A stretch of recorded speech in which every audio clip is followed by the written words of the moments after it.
Pessoal, boa tarde. A gente vai começar a nossa segunda parte do evento de hoje.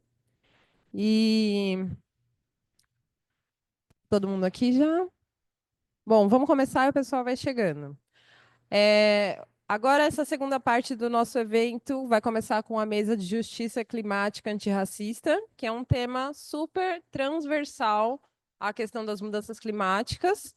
É, Então, para a gente falar de justiça climática, a gente olha para as mudanças climáticas e não pensa só na questão da temperatura, né? Falar de justiça climática é a gente falar, por exemplo, dos territórios de exclusão, que são os lugares onde as populações tradicionais, periféricas, povos indígenas são colocados por conta de falta de acesso à estrutura, falta de mobilidade. Então, esses territórios de exclusão são as periferias da cidade, são as áreas que estão nas florestas, na linha de frente do desmatamento, né? E essas pessoas que estão ali, geralmente, elas têm uma cor, uma etnia, e a gente consegue definir isso. Então, quando a gente fala de justiça climática, é olhar para essas nuances dos danos que são causados às pessoas, né? Às populações, mas olhando para quem são as pessoas que estão pagando o preço pelas mudanças climáticas, né? E hoje a gente vai ter aqui três vozes que são muito potentes para falar sobre isso. A gente tem o Cristiano, a Tainá e o Mike, e eu vou começar chamando aqui o professor Cristiano. O Cristiano Bento, ele é docente da Universidade Federal do Sul e Sudeste do Pará, com atuação em temas ligados à epistemologia ambiental, sociologia e antropologia rural, conflitos ambientais, campesinato, povos e comunidades tradicionais. O Cristiano tem um longo currículo com populações tradicionais e povos indígenas, e ele vai trazer aqui para a gente essa experiência com um olhar super interdisciplinar e muito humano sobre a questão da justiça climática. Cristiano, eu vou passar a palavra para você, tá bom? Fica à vontade. Bom, obrigado. Boa tarde, já quase boa noite. Não sei se vocês conseguem me ouvir e eu Sim, a gente te escuta bem. estou tentando projetar uma apresentação. Quero cumprimentar também Mike, Tainá, Malu, né? E dizer que é um prazer estar com vocês e poder contribuir com essa discussão de alguma forma. Eu vou tentar aqui projetar. Cri- Cristiano, Oi, desculpa te interromper, a gente está só ajustando aqui o vídeo. Você pode esperar só um pouquinho para continuar a fala, por favor? posso sim. Obrigada. É isso, né, gente? Híbrido é um desafio, mas vai dar certo.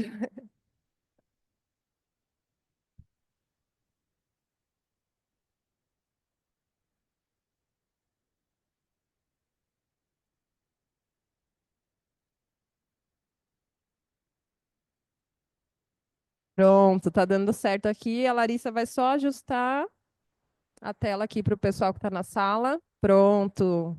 Show. Pode continuar. Obrigada. Maravilha. Então, eu montei uma pequena apresentação, breve também, porque tem que ter um espaço para conversa, né?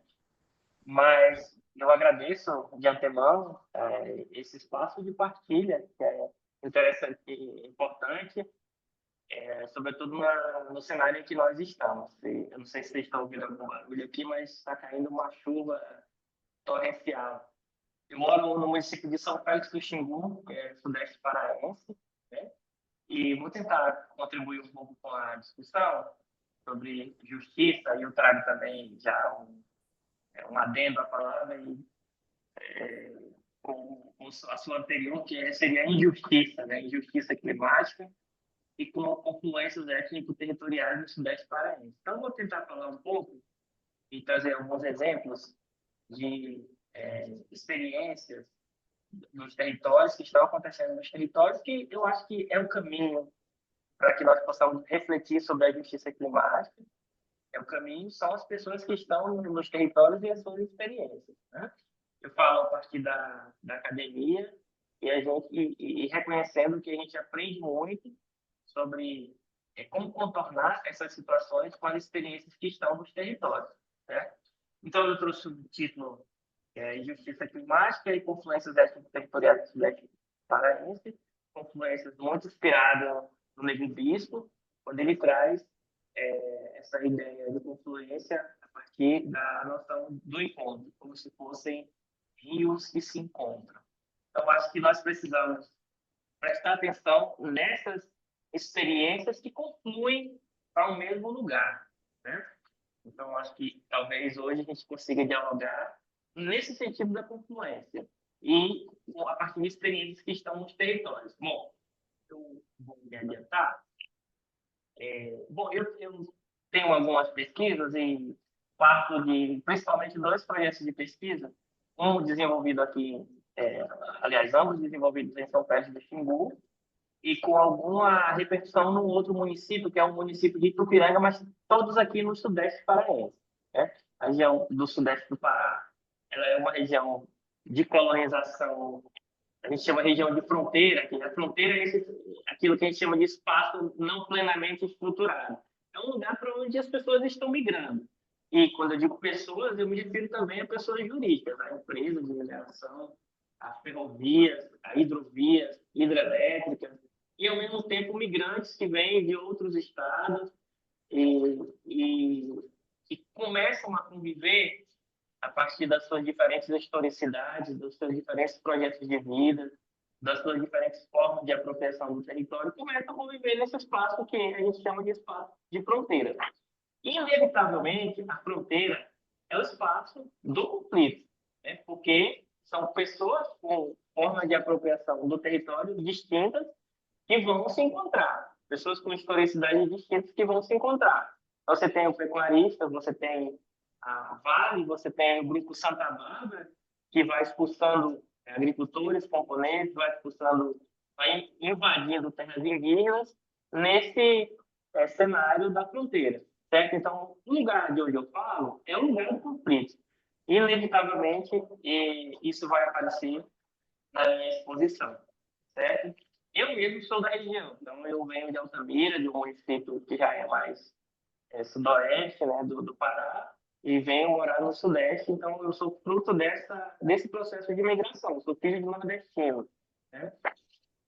Mas eu vou falar um pouquinho da minha leitura aqui do município de São Pedro do Xingu, a princípio, que caracteriza, de certa maneira, toda a região sudeste do Pará e, em alguma medida, a Amazônia de forma geral. Pelo menos esse aspecto do ponto de vista do exercício do poder, da apropriação territorial, do movimento do capital pela Amazônia, eu acho que essas características elas são comuns em vários espaços, o que singulariza essa experiência são as comunidades, são as pessoas que vão se apropriar do território amazônico de diferentes modos e diferentes lugares, né? Mas o capital ele tem ali uma receitinha de bolo, meio que uma forma própria, uma forma padrão de agir. Então, eu vou apresentar um pouquinho esse lugar que eu estou chamando aqui de fronteira. Então, São Pedro do Xingu é esse lugar emblemático, né? É um lugar extremamente contraditório. É um município que tem mais gado no Brasil, é São Pedro do Xingu, certamente todos já sabem disso, com mais de 2 milhões de cabeças, 2 milhões de cabeças de gado. Cristiano, Cristiano, só um minutinho. É porque eu acho que aqui, tanto tempo aí quanto tempo aqui, tá ventando muito, né? Tá muito. Então, a gente queria te pedir para talvez o seu fone aproximasse mais um pouco da boca, para a gente te ouvir um pouco melhor. Você acha que tem essa possibilidade? Bom, deixa eu... Aí, já melhorou, perfeito. Melhorou? Melhorou? Vocês perderam muito da minha fala, eu posso voltar ainda. Estou apresentando a região. Ah, se você puder recompartilhar a sua tela. Isso, perfeito. Obrigada. Tá, ok. Certo, perfeito. Então, eu vou continuar apresentando. Aqui, São Pedro do Xingu começa a região de fronteira, para a gente chegar em tema central, que são as questões climáticas e também como esses processos precisam ser trabalhados do ponto de vista racial, do ponto de vista do gênero, do ponto de vista de outros pontos de vista que são importantes inclusive para apontar soluções, certo?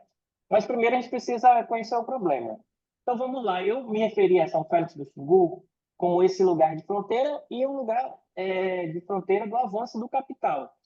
É um município que tem mais de 2 milhões de cabeças de gado, né? E aí a gente pode imaginar as consequências disso para as florestas, as consequências disso para o solo, as consequências disso para os recursos hídricos, as consequências disso, sobretudo, para os atores sociais, para as comunidades.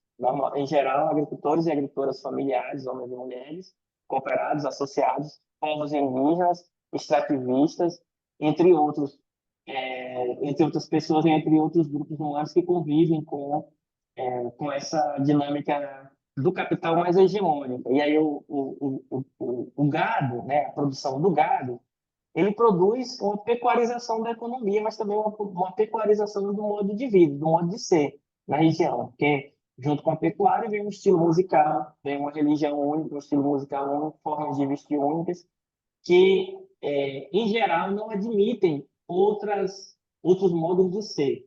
Então, isso eu chamo de pecuarização da vida. E aí a gente avalia a pecuária para além de um nicho econômico. Ele produz uma forma de ser, uma forma de incidir nos territórios. Eu acho que a gente precisa sempre analisar essas questões com a complexidade que elas têm, não é mesmo? Mas, enfim, esse território ele é também habitado por uma diversidade de outros atores que vão construir outras relações com o ambiente, com aquilo que a gente chama de natureza. E nessa região aqui, a gente tem a agricultura familiar muito forte. Estou vendo aqui o Lucas, né? Aqui do Imaflora. Inclusive, Imaflora que me convidou para essa palestra e agradeço. Então, a gente tem essas outras formas que eu falo a partir da academia, que são formas ainda insuficientemente conhecidas, né? A gente tem a academia que desenvolve pesquisas, mas também pesquisas hegemônicas são desenvolvidas nesse campo que exerce o poder, que é a agropecuária. A gente tem dados sobre a produção agropecuária, mas a gente não tem dados no Brasil caracterizando, por exemplo, suficientemente a produção da agricultura familiar, nem de outros setores. Então, eu acho que esses setores ainda são insuficientemente conhecidos, certo?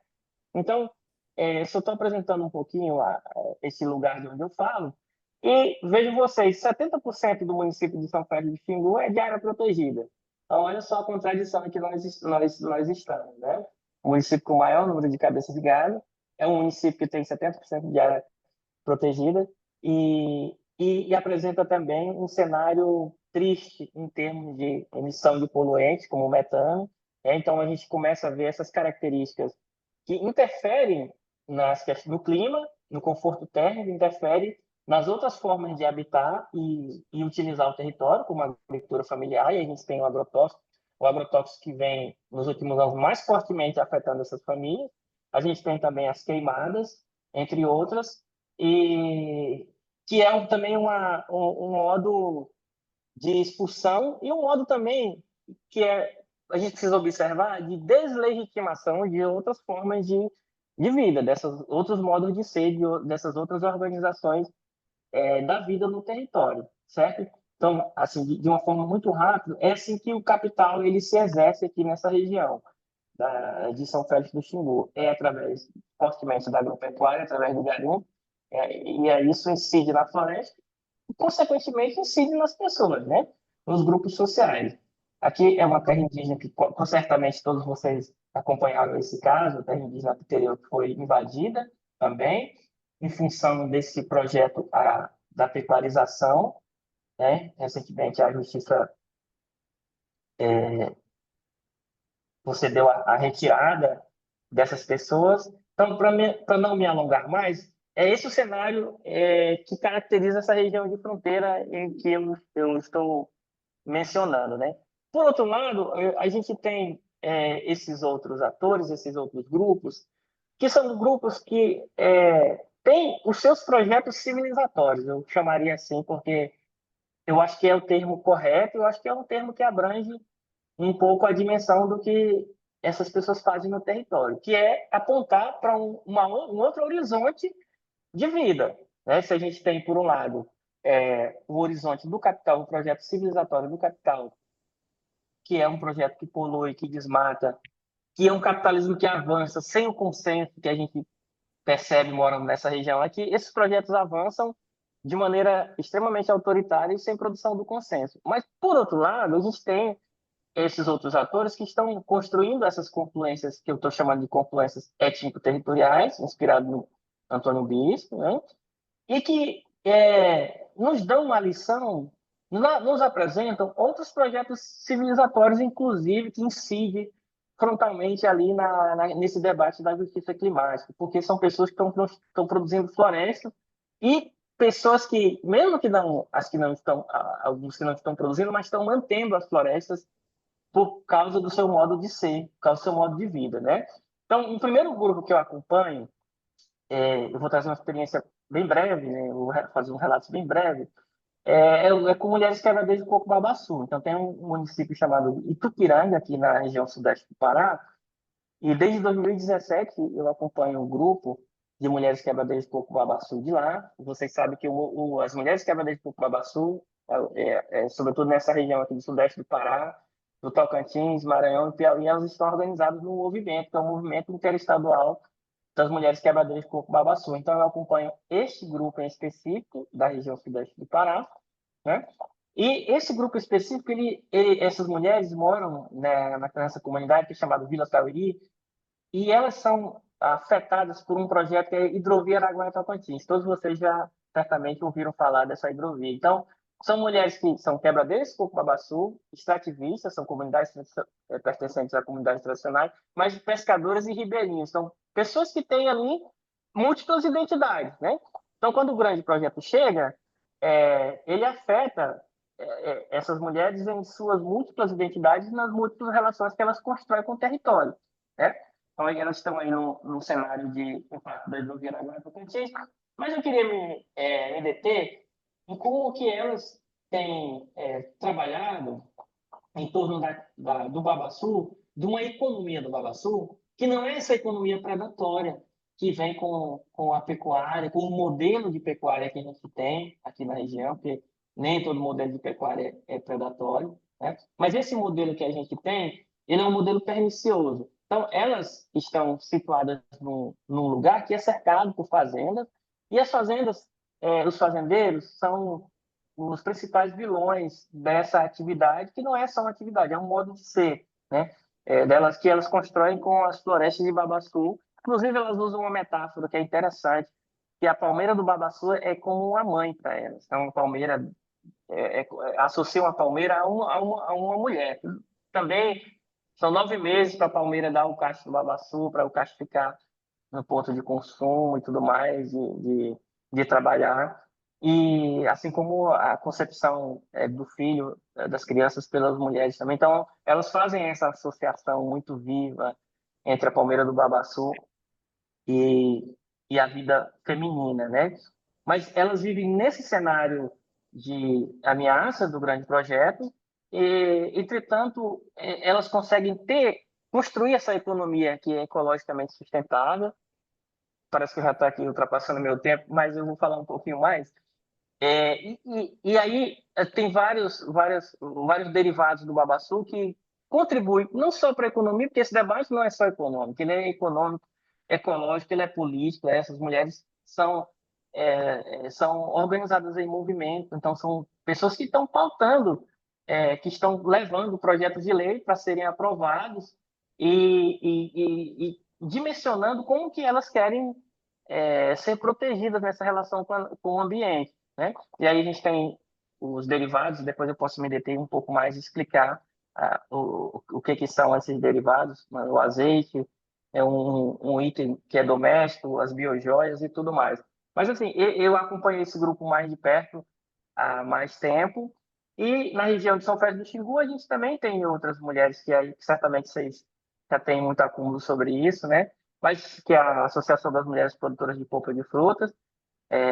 Não vou demorar em me arriscar em explicar, mas eu queria só chamar a atenção também para que, assim como as mulheres quebradeiras de coco-babaçu, as mulheres da MPPF são pessoas que estão produzindo floresta, né? São pessoas que estão construindo outros modelos civilizatórios de relação com a natureza, são pessoas que estão, inclusive, confrontando o modelo hegemônico que faz com que a gente viva esses desconfortos por conta da devastação do ambiente, por conta das questões climáticas. E aí, só agora dialogando um pouco com. Eu não queria entrar muito no conceito de justiça climática, eu acho que deve ter, talvez a palestra seguinte detenha um pouco mais, mas o que eu estou chamando a atenção é que esses atores, essas agentes, essas pessoas, elas estão produzindo modelos alternativos de relação com o ambiente, né? Então, a gente busca alternativas em novas tecnologias, sobretudo em novas tecnologias. Eu acho uma iniciativa válida, mas nos territórios também existem. E não significa que novas tecnologias também vão responder positivamente a essas questões climáticas, a esses apertos climáticos que são vivenciados, sobretudo, por aquelas pessoas que não têm um capital econômico, né? Então, a ideia da injustiça climática é essa: são pessoas que essa degradação do clima não é democrática. Então, você tem as pessoas que vão sofrer mais esses impactos e aquelas pessoas que vão causar muito mais esses problemas climáticos. É isso a ideia da justiça climática, o conceito debate, né? Assim como justiça ambiental e racismo ambiental. As pessoas que suportam, que vão estar sujeitas aos efeitos das questões climáticas, essas pessoas são as que socialmente são mais desprotegidas, né? Economicamente são mais desprotegidas e, consequentemente, sofrem mais com as questões climáticas. Então, de outro lado, a gente tem essas experiências que estão apontando para um outro horizonte civilizatório, certo? Então, eu queria me referir a essas experiências como experiências importantes e dizer o seguinte, que essas experiências, elas ainda são insuficientemente estudadas, insuficientemente mapeadas e insuficientemente enxergadas pelos detentores do poder, pelo Estado, pela política, como produtoras de alternativas, como produtoras de saída, né? Mas eu dizia antes que não necessariamente a adoção de novas tecnologias vão enfrentar um problema. Vocês sabem com certeza que no Nordeste tem as eólicas, energias eólicas, e hoje as comunidades têm um problema enorme, porque elas foram apropriadas pela mesma concepção que projetos hidrelétricos. Então, a mesma concepção autoritária também as pessoas se apropriam dessas novas tecnologias. Então, a questão não é nem tanto as novas tecnologias, é que concepção, com qual concepção as pessoas se apropriam dessas tecnologias. Então, no Nordeste, está muito evidente que as energias eólicas têm oprimido as comunidades de todo jeito, assim como os projetos também, alguns projetos de crédito de carbono, que em tese eram para ser positivos, hoje tem uma série de problemas com as comunidades, tá certo? Mas eu queria trazer essas experiências, e aí estou perto do Xingu também, ainda tem a cooperativa, que eu acredito que vocês conhecem muito bem, e essa cooperativa tem uma relação direta de associação com cooperativa, um movimento social, com as atividades que as comunidades fazem nos territórios. Então, sem organização social, você não tem a possibilidade de organização territorial, você não tem possibilidade de garantir justiça climática, e muito menos discutir para entender o que isso significa. Quais são os problemas estruturais, quais são os problemas conjunturais, né? Então, acho que aqui nessa região tem um projeto camponês, tem um projeto civilizatório muito evidente, que é esse projeto dos movimentos sociais, das comunidades organizadas em movimentos sociais, cooperativas, associações, e que isso garante uma organização interessante nos territórios, uma produção de territórios que são territórios vivos, né? Mas eu queria interromper minha fala aqui, assim, por conta do tempo, né? E agradeço a vocês pelo convite, e se houver possibilidade, a gente discute um pouco mais, tá bom? Obrigada, Cristiano.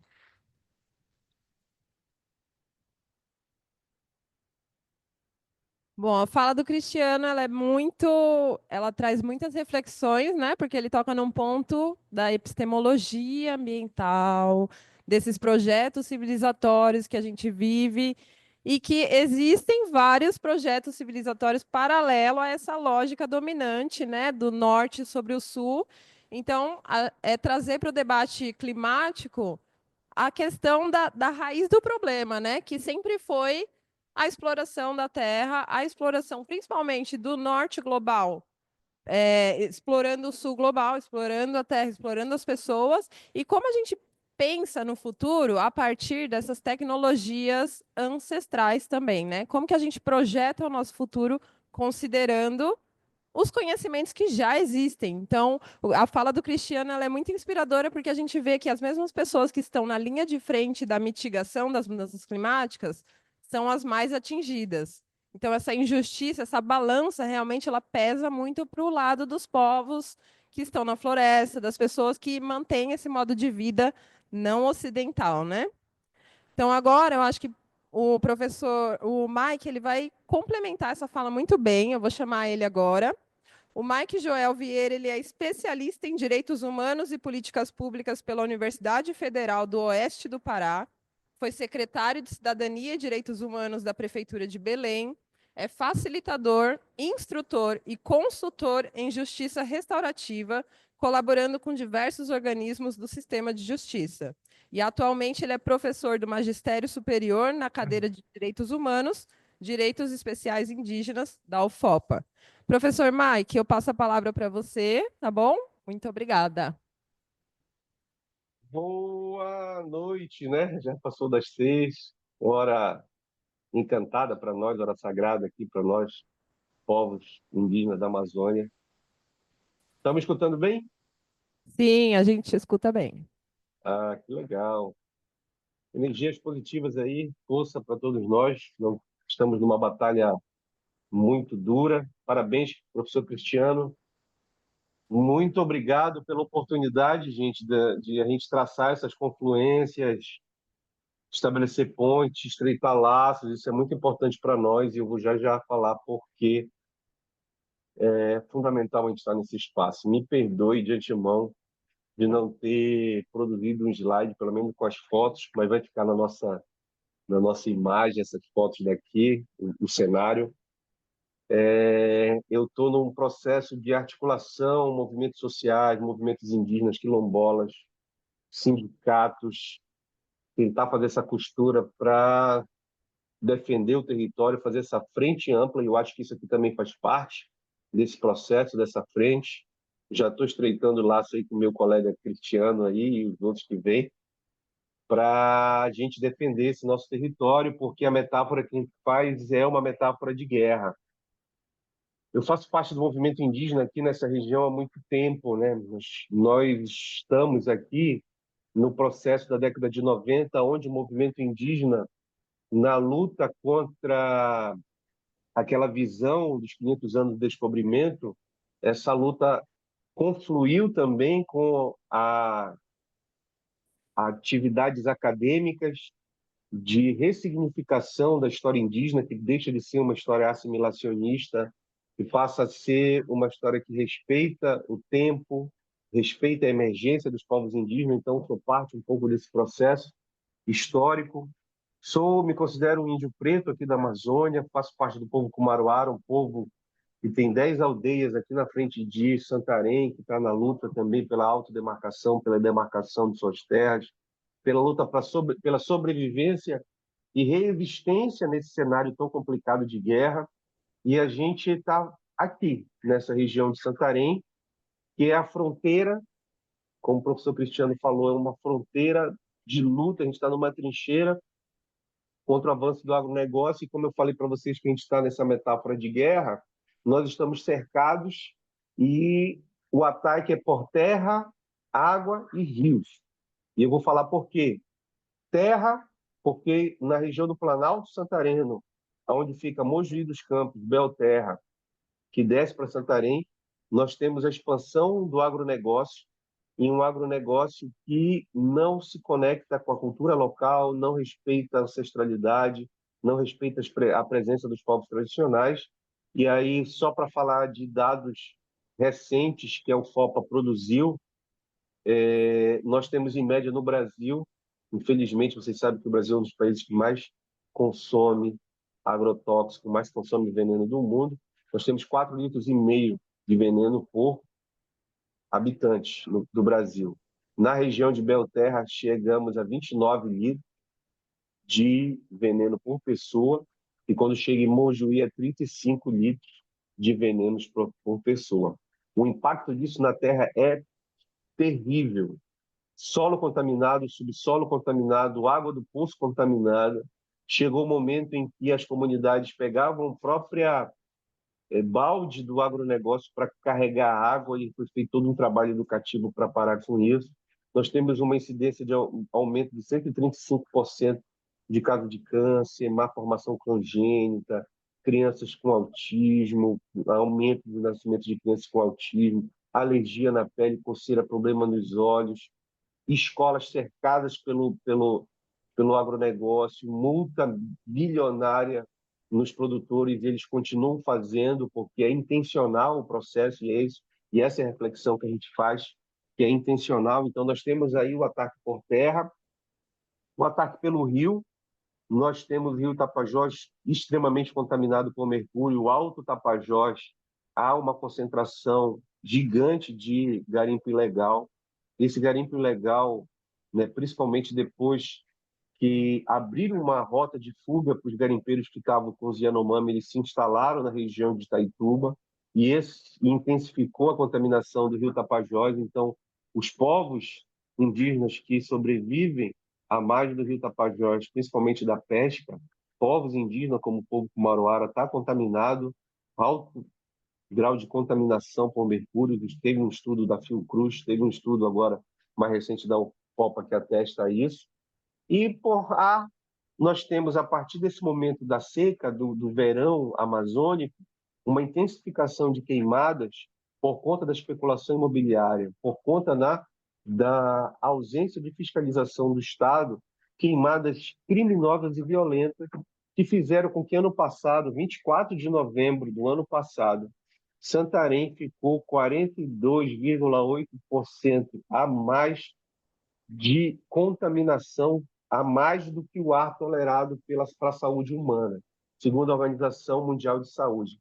42,8% a mais que a capacidade da gente respirar com saúde. Santarém se tornou o ar mais poluído do planeta.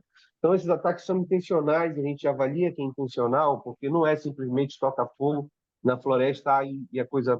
Quando tu toca fogo na floresta e essa fumaça atinge comunidades tradicionais, eles sabem que é criança que tem problema respiratório que vai sofrer mais, eles sabem que é o idoso que vai sofrer mais, eles sabem que é a população vulnerável, que é principalmente indígena e quilombola, a população ribeirinha, que não tem plano de saúde particular, que tem dificuldade para chegar na cidade para acessar uma UPA, um pronto-socorro municipal. Então, é intencional. No final das contas, para acelerar o entendimento, a disputa ela é uma disputa por território.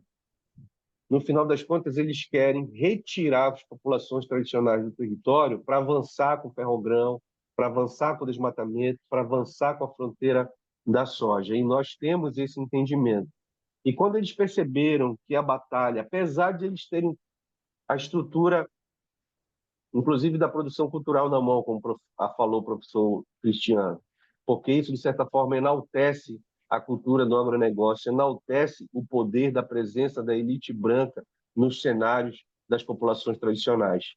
Quando você vê os representantes do agronegócio chegando nos territórios, é como se os territórios fossem deles. Eles derrubam árvores na praia, eles colocam o jet ski por cima das canoas, eles colocam a música dele por cima das músicas tradicionais, eles gritam, falam mais alto e humilham a população preta e indígena dessa região. É um racismo escancarado. Para além do racismo ambiental, que é tudo isso que eu estou falando, os efeitos do agronegócio, desses impactos, atingem sobretudo as populações mais vulneráveis, e eles têm ciência disso. Eles atuam nessa forma de humilhar, de submeter as populações tradicionais.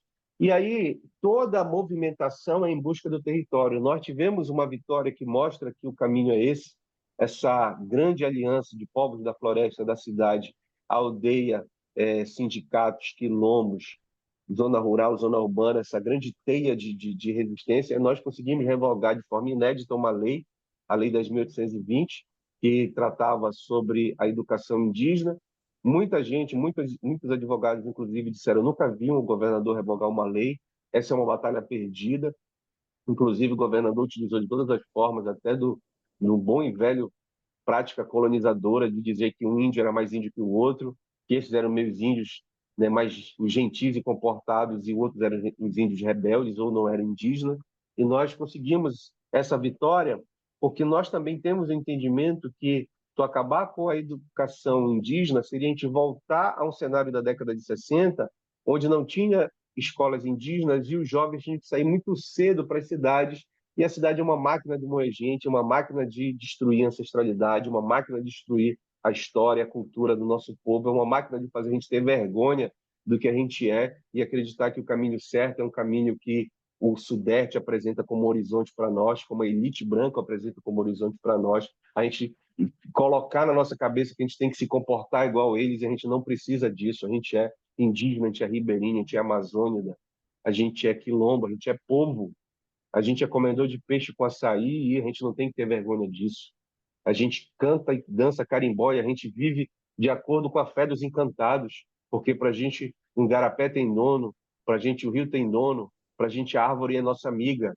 Então, a gente respeita os lugares, a gente pede licença, diferente da elite branca colonizadora do agronegócio, que não pede licença para ninguém, chega passando por cima, chega desrespeitando, chega humilhando o nosso povo. Então, a gente está construindo essa frente e a gente tinha certeza que acabar com a educação escolar indígena também ia enfraquecer o nosso território. E aí é muito importante a gente ter esse espaço aqui para dizer que na época da seca agora, que ano passado também o Rio Tapajós ficou a 34 centímetros de nível de água. 34, praticamente secou o Rio Tapajós. O Rio Amazonas, o maior rio em volume d'água, né, do mundo, praticamente secou. E aí, quando seca, a gente fica sem caça, sem pesca, sem coleta. O aldeia do povo Cubaruara, Mapirizinho, fica sem água para beber, precisa que a gente mande água para lá. E quem, na época da seca, alimenta o nosso povo são as cestas básicas do agronegócio. A gente precisa urgente fazer, como o professor Cristiano falou, fortalecer a agricultura familiar ainda mais, fortalecer, a gente sempre teve quintais produtivos, mas a gente fortalecer ainda mais os quintais produtivos, encontrar meios de não depender do agronegócio. Isso significa a gente ter soberania alimentar, porque na prática, de outubro para frente, o nosso povo passa fome. Nas nossas aldeias aqui, a alimentação, a última vez que eu tive lá, levando alguns servidores do Judiciário de Roraima para conhecer, a alimentação nossa foi macarrão e carne conserva. Das crianças foi só macarrão. Para os adultos era macarrão e carne conserva. Porque não tinha peixe, porque a caça foi embora e porque dependia dessas cestas básicas. Então, isso não é alimentação de verdade. Isso é envenenamento também a partir da alimentação dos nossos povos. Então, vejam como o cerco está fechado. E aí, sim, para fechar essa análise, e eles precisam tirar a gente desse território, se tu compara, se você pega o mapa da região de Santarém, né, como o professor mostrou lá, que a gente está nessa fronteira, e tu vê onde está o povo quilombola, povo ribeirinho, povo tradicional, povo indígena, e onde está o povo na zona urbana, a gente vai ver que o projeto da extrema-direita foi derrotado no nosso território. O projeto da extrema-direita foi derrotado eleitoralmente no nosso território. A gente teve vitórias políticas, vitórias jurídicas, mas nós tivemos vitórias eleitorais.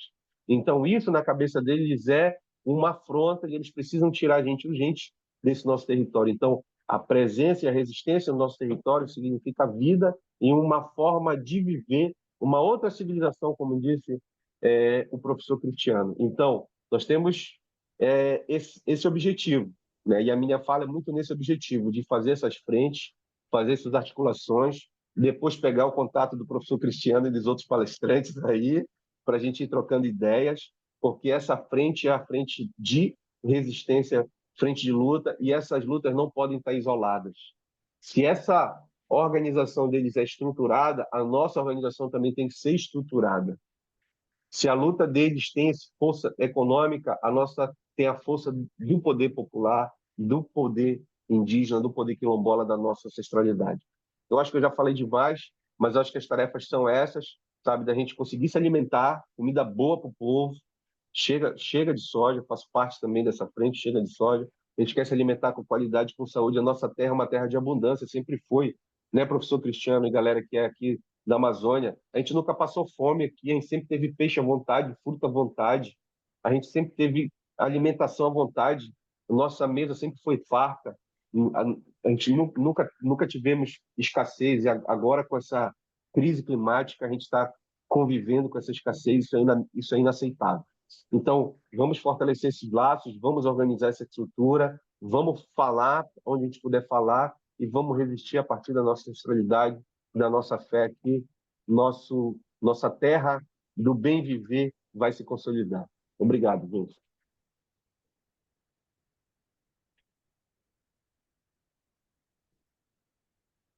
Muito obrigada por essa fala, Mike. Nossa, genial, professor. Fiquei pensando aqui. A gente já tem os modos de vida que existem, os conhecimentos da floresta para lidar com essas soluções complexas que a gente vai discutir lá na COP30, né? Aí eu fiquei pensando aqui, cadê os povos tradicionais na Blue Zone, né? É esse pessoal que tem que estar lá, populações indígenas, povos tradicionais, com os conhecimentos da terra. Muito boa. Agora, Tainá, você está online? Deixa eu só checar se a Tainá está online, porque ela estava com um probleminha. Está ali. Vou apresentá-la. Então, nós temos uma mulher compondo essa mesa. E detalhe, gente, aqui nessa sala só tem mulheres.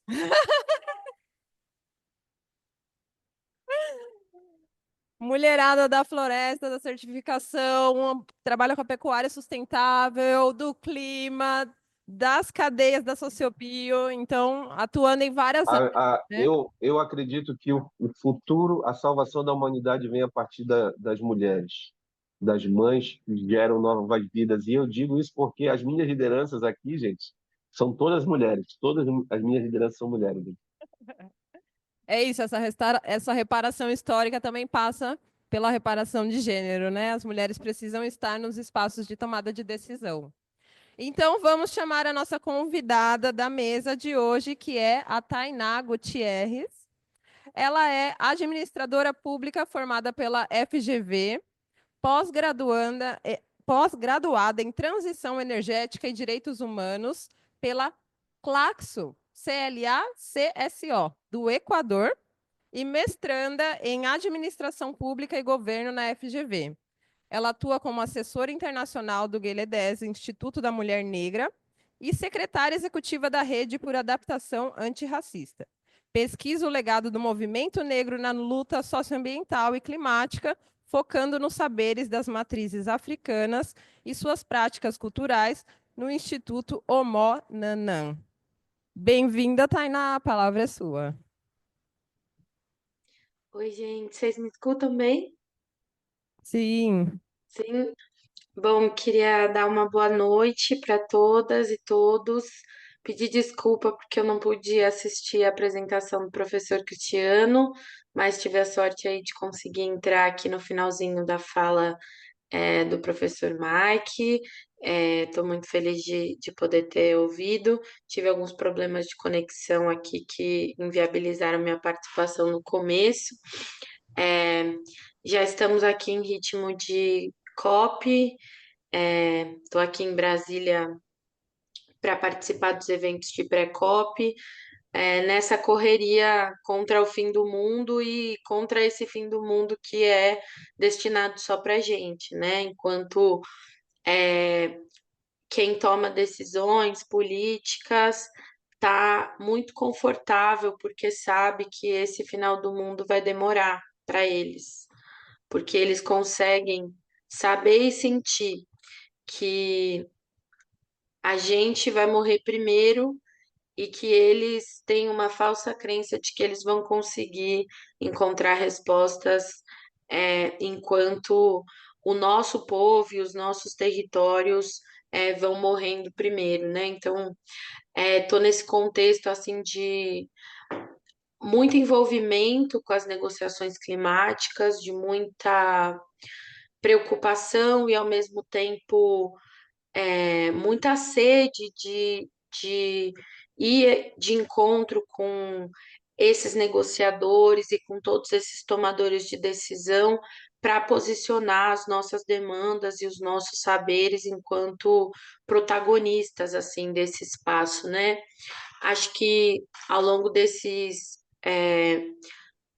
quase 5 anos que eu venho trabalhando com a agenda climática e socioambiental, não teve um dia em que eu não visse o quanto é injusta essa luta para a gente que não detém desses espaços de poder e de tomada de decisão, não só em relação ao destino da política pública, mas em relação ao destino dos recursos, ao destino das capacidades institucionais que a gente precisa para conseguir construir essa resiliência climática que a gente precisa.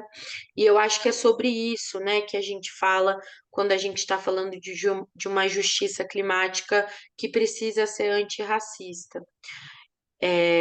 A gente criou a Rede por Adaptação Antirracista por entender que as políticas de adaptação que estavam sendo pensadas, elas criavam um modelo único de solução que não reconhecia as especificidades dos territórios.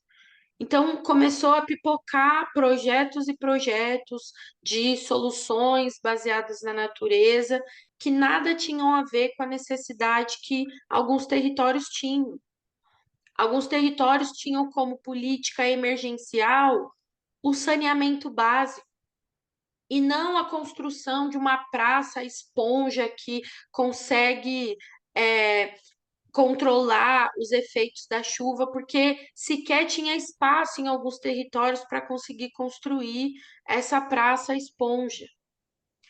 E a gente começou a levar para o poder público justamente essa discussão do quanto as comunidades que já estavam historicamente produzindo soluções para permanecer nos territórios precisavam ter espaço para poder tomar decisão sobre a política que chegaria no seu território. Porque dentre, né, as várias agendas climáticas que a gente tem acompanhado, a agenda de adaptação climática ela é uma agenda necessariamente local, que alcança ao nível mais micro do território. E por essa razão, sem envolvimento das comunidades, não tem como fazer uma política que dá certo. E por isso que a gente trabalhou muito para construir um conceito coletivo de adaptação antirracista que pudesse ser materializado na Estratégia Nacional de Adaptação, para que levasse em consideração todas essas populações vulnerabilizadas. Os povos indígenas, as comunidades quilombolas, os povos e comunidades tradicionais e as tantas populações negras que estão nas periferias urbanas, sofrendo com uma negação histórica ao meio ambiente e agora com os resultados, né, dos eventos climáticos extremos cada vez mais devastadores aí nesses territórios periféricos que foram construídos para não ter infraestrutura para sobreviverem a essas mudanças, né? E que agora se aprofundam nesse contexto de emergência climática. Então, a gente chega para essa COP30 com muito repertório a nível Brasil para poder demonstrar o quanto a gente já tem as respostas e as soluções para problemas que a gente não criou, mas para problemas que a gente sempre lidou, e o quanto a gente está engajado em conseguir escalonar as nossas soluções para que elas se tornem política pública. E o que a gente precisa é de financiamento direto para que essas soluções consigam ser replicadas nos territórios, para que elas não fiquem como uma solução que acontece num bairro X, numa cidade pequena, e para que ela vire uma solução que pode ser implementada enquanto política pública. E para isso a gente precisa não só discutir sobre esse financiamento que precisa ser direto para as nossas comunidades, mas a gente precisa também falar sobre uma governança em relação às mudanças climáticas que coloca a sociedade, as comunidades, como implementadoras de política pública. Em todas as políticas que a gente já tem consolidadas no Brasil, sempre há uma perspectiva de parceria com o setor privado muito facilitada. E a gente precisa reivindicar o direito da sociedade civil, das organizações e movimentos serem vistas como parceiras na implementação de políticas. Porque elas já produzem essas soluções. Elas são as melhores para conseguir olhar e fazer um diagnóstico real dos territórios que estão mais vulnerabilizados. E num contexto de crise, inclusive de financiamento climático para cobrir tudo que a gente precisa, há que se estabelecer um horizonte de prioridade. E esse horizonte de prioridade precisa ser para quem está na esteira do fim do mundo, colocado para morrer primeiro. É isso que a gente tem dito. Se a gente vai discutir sobre um financiamento que é limitado, que ele não vai atingir todos os públicos, que ele comece, então, atingindo quem está na beira da morte, diante do evento climático extremo. E não atingindo aqueles que têm capacidades estruturais para prover as suas próprias soluções. É disso que a justiça climática trata. A justiça climática trata de corrigir as desigualdades estruturais que se aprofundam com as injustiças climáticas. Porque elas precisam ser reparadas para que a gente consiga dar conta dos efeitos das mudanças climáticas. Se eu tenho um território que sempre sofreu com a escassez de saúde, com a ausência de política de educação, de assistência social, de segurança pública, esse território vai estar mais vulnerável quando uma seca chega, quando uma grande chuva chega, porque aquele território já está sofrendo inúmeras outras desigualdades que criam uma vulnerabilidade ainda maior. Só que quando a gente vai debater isso com o poder público, isso ainda é visto como um lugar de disputa por um privilégio que não deveria existir, porque todo mundo vai ser afetado pelas mudanças climáticas. Só que a gente precisa lembrar o caso mais recente e maior que a gente teve no Rio Grande do Sul, em que a gente teve 98% dos municípios atingidos. Quando houve a decisão sobre as políticas de reconstrução do Rio Grande do Sul, a Prefeitura de Porto Alegre decidiu limpar primeiro os bairros mais ricos, em detrimento dos bairros periféricos mais pobres. E as pessoas mais pobres tiveram que conviver com a lama por meses e meses, enquanto as áreas mais ricas da cidade estavam completamente limpas. Quando o governador Eduardo Leite foi perguntado por que ele não estava atendendo as comunidades quilombolas e os povos de terreiro, que são 65 mil povos de terreiro no Rio Grande do Sul, ele respondeu: eu não tenho como atuar em todas as pontas. Então, ali ele estava decidindo quem é que pode ter a governança emergencial do governo, as políticas públicas, e quem é que pode esperar para ver se morre no contexto da emergência. E a gente precisa reverter isso levando esses dados e conseguindo fazer uma defesa que extrapola o nosso lugar pessoal de preservação e consegue reconhecer que, num contexto de emergência climática, a gente precisa prover mais recurso e mais capacidade institucional para quem vai morrer diante do evento climático extremo. Porque ser impactado por ele, todo mundo vai, só que em níveis completamente diferentes e que a gente vai aprender a lidar de maneiras diferentes também. A educação ambiental e climática que a gente tem se esforçado para levar para os nossos territórios precisa ser acompanhada de recurso para a gente implementar as soluções. E precisa ser acompanhada de decisões políticas que tornem isso uma prática de política pública e não uma iniciativa de sociedade civil. Porque a escala do que a gente precisa é muito maior. A gente agradece muito que as nossas tradições nos ensinaram a resistir até aqui e a nos manter vivas até aqui. Só que hoje, se a gente não tiver cobertura de 100% de saneamento integral em todos os territórios brasileiros, a gente não vai conseguir enfrentar os efeitos das mudanças do clima. E não há possibilidade das comunidades conseguirem prover infraestrutura adequada para saneamento. Isso é papel do governo, isso é papel da política pública do Estado. E por essa razão a gente continua pressionando o governo a fazer e tomar a responsabilidade por aquilo que é de responsabilidade dele. Parar de construir prédios e infraestruturas cinzas nas periferias e garantir espaço adequado para que a gente consiga produzir alimento de qualidade para as nossas comunidades.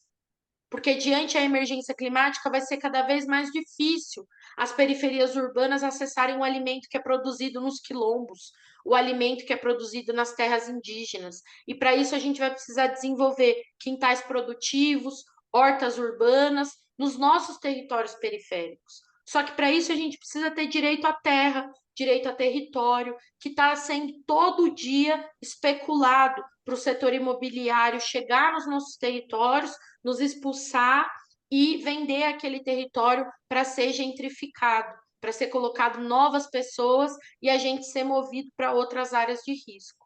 Então a gente precisa reverter esse cenário e fazer uma grande articulação de comunidades locais nos meios urbanos e nos meios rurais, para que a gente tenha força e legitimidade para mostrar as nossas soluções e dizer aqui a gente está reivindicando.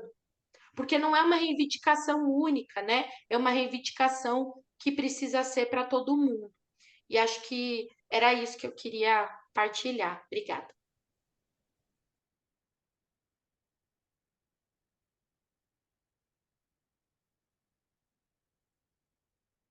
Bom, agora a gente vai abrir para as perguntas. O pessoal do Batuque de Umbigada já chegou aqui também. Então a gente. Cadê as meninas do Cacuí? Lari, 10 minutos para as perguntas? Pode ser? Alguém já tem uma pergunta, assim, agora, para algum dos nossos palestrantes? Alguém? Pessoal, deixa eu ver quem está online. Ah, tá só, né? Alguém? Dou-lhe uma, dou-lhe duas. A Tainá trouxe uma fala muito importante, né? E para mim ficou muito essa questão de escalonar as soluções que nós já temos, né? Então, quem está nos territórios, nas periferias mesmo da cidade, nos territórios tradicionais, na floresta, já tem essas soluções. Como que a gente escalona isso, né? Como que a gente, de fato, consegue estar nos espaços de tomada de decisão e concluir, fazer com que essas políticas aconteçam e cheguem nos territórios da forma que elas devem chegar. Pessoal, se ninguém tiver nenhuma pergunta, vou Eu encerrar. tenho uma pergunta. Ah, Posso vou fazer? falar isso. Não, vai lá, Sol, e depois a Lara. Ah, perfeito. Na verdade, eu gostaria de ouvir de vocês até uma provocação para a gente, enquanto instituição que atua no socioambiental, e da percepção de vocês onde a gente também falha nessa pauta, onde que a gente está errando, onde é que a gente está fazendo menos do que a gente deveria estar fazendo. Porque eu acho que a gente, enquanto instituição que circula nesses espaços de poder, a gente está muito mais nesses espaços hegemônicos, conversando com essas lideranças que estão justamente limpando os bairros mais ricos antes dos bairros, né, que estão aí com necessidades sociais, enfim. E eu fico pensando que a gente falha também, porque a gente cai muito nessa linha de estar tão acostumado a conversar com esses públicos que a gente também está negligenciando outras realidades. Queria ouvir de vocês essa provocação. Provoquem a gente, por favor.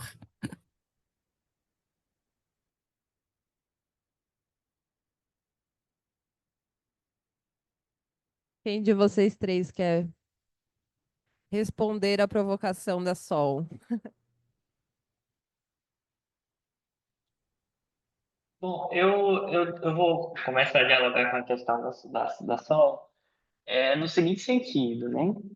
É que, pelo menos olhando aqui dessa parte do Brasil, que é o sudeste do Pará, o que a gente percebe, na verdade, é um pouco como que o poder nessa região, é ele que tem se reorganizado, né? Ele tem cada vez mais, desde a ditadura, sobretudo a partir da ditadura civil-militar, o poder, ele tem, na verdade, construído umas alianças que são extremamente fortes, né? O poder econômico, né? Com o poder político, com o Estado. Você tem agora o representante do agronegócio, representante da pecuária, que são também políticos.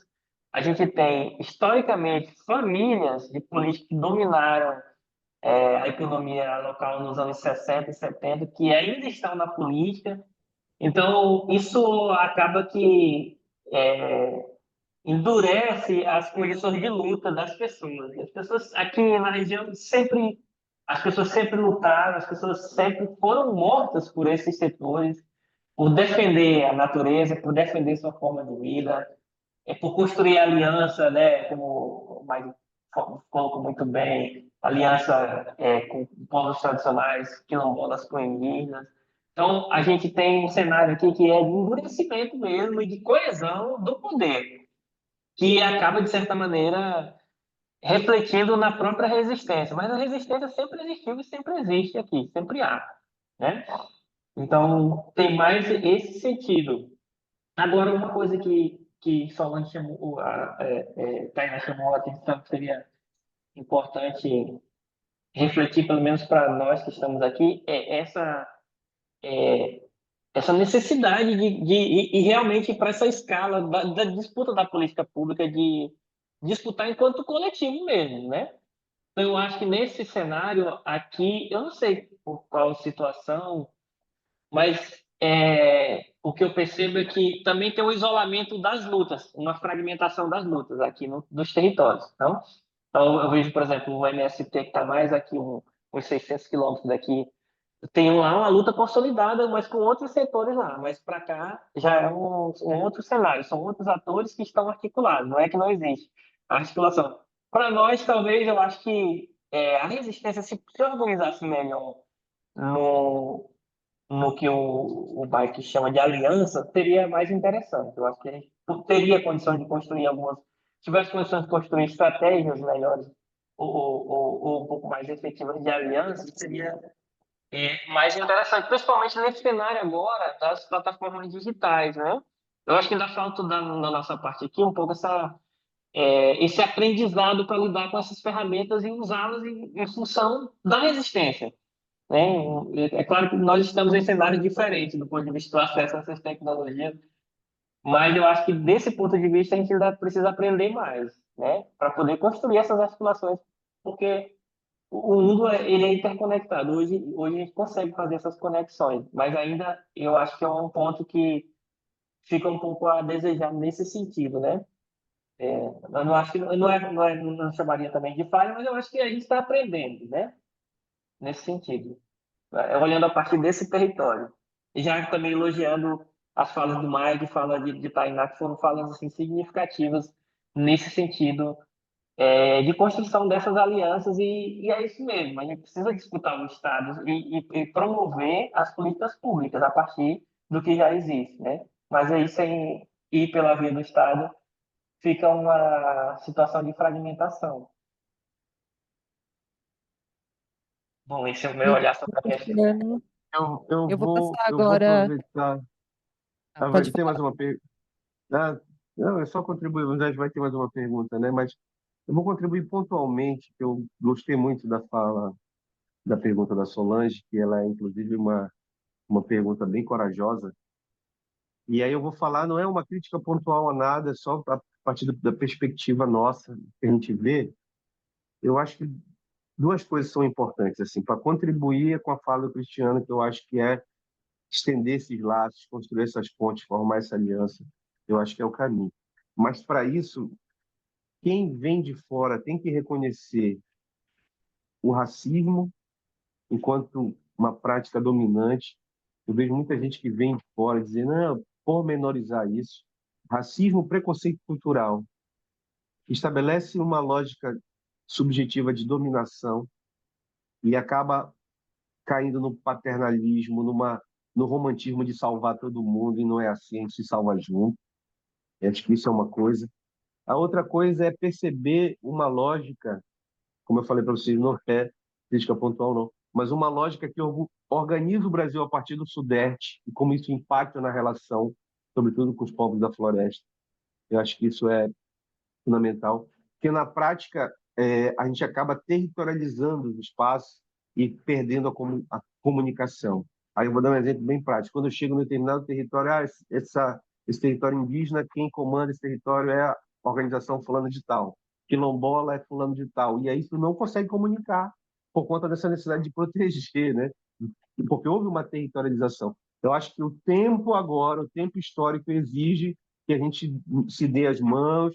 As desconfianças podem até continuar, mas é imperioso a gente formar alianças e seguir juntos em frente, sabe? Aquela coisa bem do Ubuntu, da gente segurar a mão do outro. Não precisa a gente estar na correria para ver quem chega primeiro lá nos doces. Vamos de mão dada para seguir em frente. É um desafio, mas é necessário. É isso. Obrigada, Mike. Eu vou checar aqui, dá tempo ainda de uma pergunta, como é que a gente está?